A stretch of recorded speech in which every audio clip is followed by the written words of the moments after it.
Hello, I'm Mr. Eliason, and welcome to World History. Today we're going to talk about the Safavid dynasty in Persia, bringing our Persian story to a close and introducing the second of our two Muslim gunpowder empires. So, let's dive in. Our objectives for today are pretty straightforward, we're going to talk about the reasons for the rise of the Safavid dynasty and compare the Safavids with previous Persian empires. And then we're also going to look at the conflict between the Safavids and the Ottoman Empire for dominance over the Muslim world. So, here we go. The Safavids to some degree start with Tamerlane, the scourge of God himself. Tamerlane, as we talked about last time, created a massive empire and fought against the Ottomans in the early days of their founding.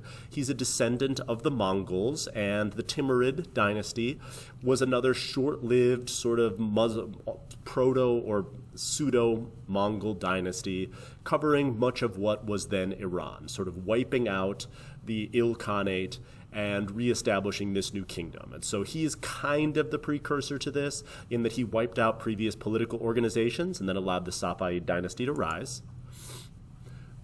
The Safavids come from Safa al-Din, who was a Muslim cleric and scholar. He was also a musician and was an important Muslim thinker. His ideas spread across what used to be the Persian Empire, gaining significant popularity through his emotional appeals and worship style. And so Safa al-Din created this, he and his followers created this interpretation of Islam that became very popular and spread across what is modern-day Iran. And so the name Safavids comes from him. The followers of Safa al-Din became known as the Red Turbans or the Kizilbash. These Islamic warriors then became the core of what would eventually be the Safavid army. They wore these red turbans to show their dedication, and they were both skilled archers as well as skilled horsemen. And so they helped to sort of unify and became sort of the shock troops for each of these sort of Muslim princes in the region, and eventually would be responsible for the creation of the Safavid state. The guy most responsible for the creation of the Safavid dynasty is Ismail I. He and his Kizilbash followers started conquering large amounts of territory using, again, the same sort of nomadic horse archer tactics that we saw from both the Mongols and Tamerlane and also the early Ottoman. And he embraced Shia Islam as opposed to Sunni Islam. As we talked about back in the Founding of Islam episode, the Shia Muslims believed that only people who are directly related to the Prophet should take over the role of caliph, and believed that the first four caliphs of the Umayyad dynasty were not properly chosen. They often have somewhat of a more intense or conservative interpretation of Islam, although that's not always the case. And over time, they're going to develop a number of doctrinal differences from Sunni Islam.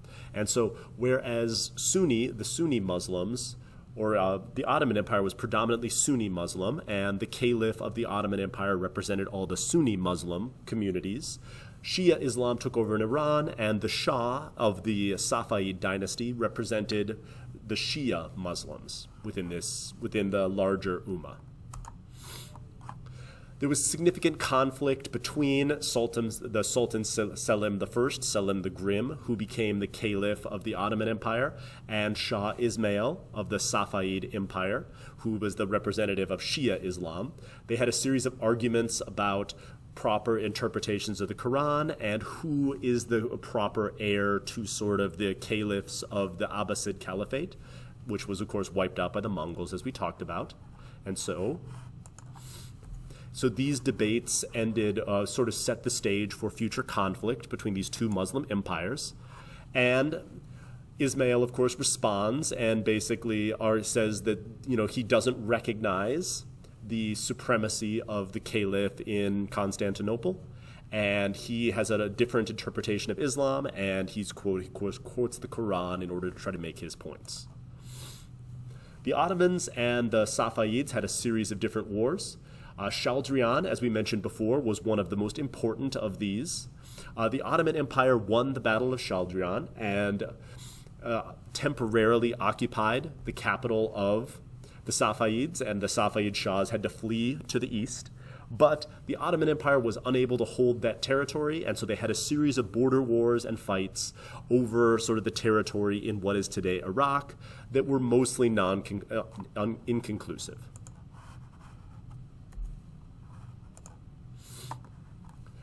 After the reign of Ismail, the Safavids had a series of not that great Shahs.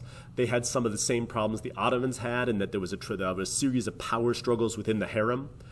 Daughters and mother-in-laws would often interfere in the whole process, and Pari Khan Kanunum was one of the most important women in Safavid history, guiding her brother Ismail II to the throne.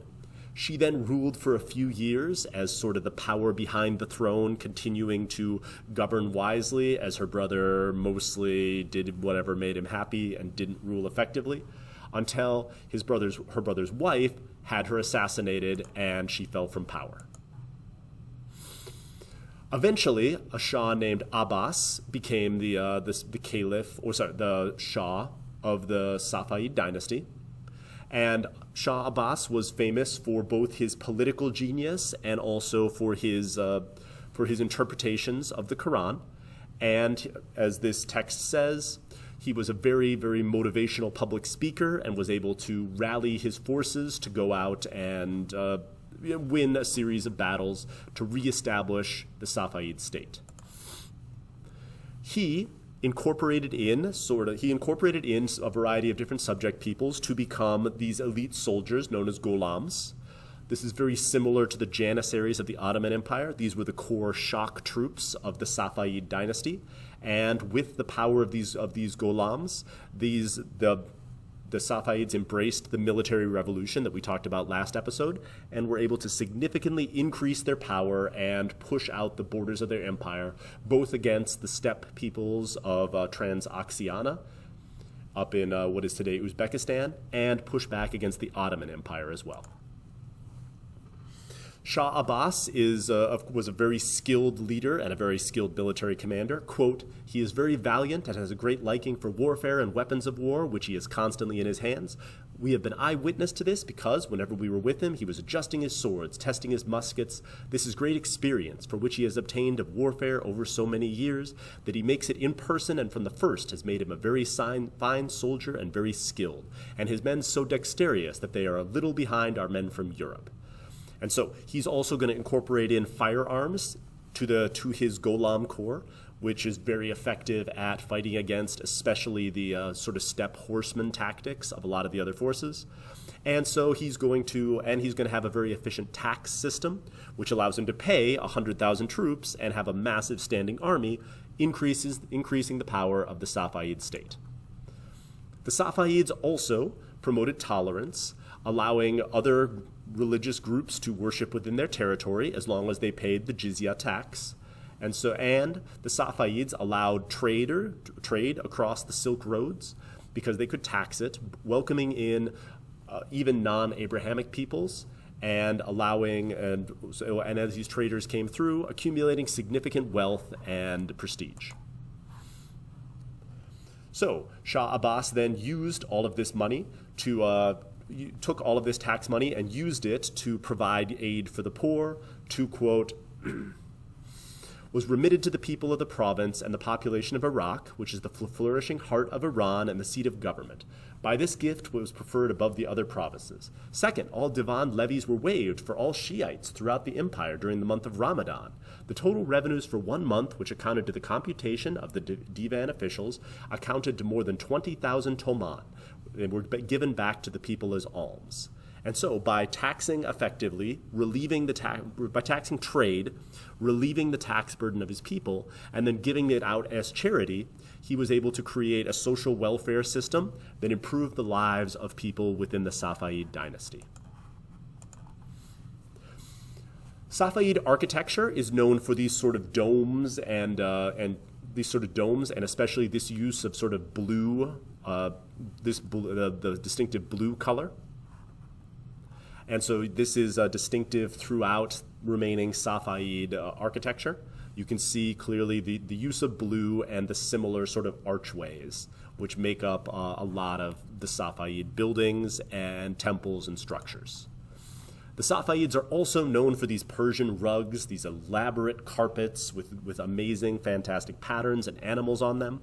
And so Persian rugs became sort of a sought-after trade commodity across the world, known for their amazing quality, beauty, and durability. But the Safavids faced more or less the same problem over time that the Ottomans did, and so because a lot of their heirs were not actually prepared to rule and were confined within the inner court complex, they didn't learn the skills necessary, and the bureaucrats or the other princes of the Safavid state would often keep ineffective shahs on the throne in order to increase their own power. And so in general, Safavid leadership also fell off, and because the Safavids didn't have any system like the Devshirme, they didn't have the sort of quality court viziers that the Ottoman Empire had. They're going to fall into decline, and a series of weak rulers would eventually lead the Safavid dynasty to collapse in the mid-1700s. And so they're going to keep losing power, getting squeezed in between the Ottoman Empire and then also the growing power of the Mughal Empire, which we're going to talk about next time. And eventually they're going to get squeezed out of existence. So again, it's super important to train your heirs before you die, and killing them in order to ensure that they don't supplant you might seem like a good idea, but it's eventually going to lead to the decline and collapse of your dynasty. So that's our Safavid dynasty.